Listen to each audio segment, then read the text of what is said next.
l'autorité des marchés financiers, l'AMF, frappe un grand coup en validant l'enregistrement PSAN de Crypto.com et de 5 autres sociétés. Mais dans le même temps, l'AMF vient pour la première fois de radier une société qui avait obtenu l'enregistrement PSAN. Finalement, cet enregistrement PSAN lui est retiré. C'est la première fois que ça arrive. Oui, c'est la première fois que ça arrive. Du coup, c'est une information assez importante. Alors, selon les informations de The Big Well, il y avait des problèmes depuis plusieurs mois au sein de cette entreprise, des problèmes de gouvernance entre l'équipe dirigeante, les actionnaires.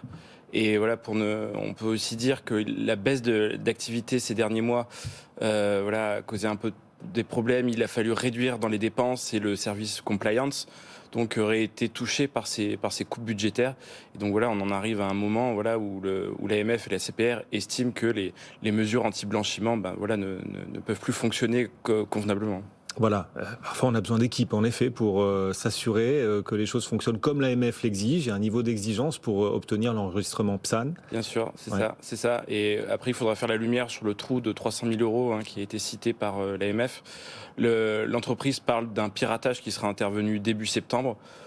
Bon voilà, il faudra savoir comment ça s'est passé et si c'est vraiment un piratage. Et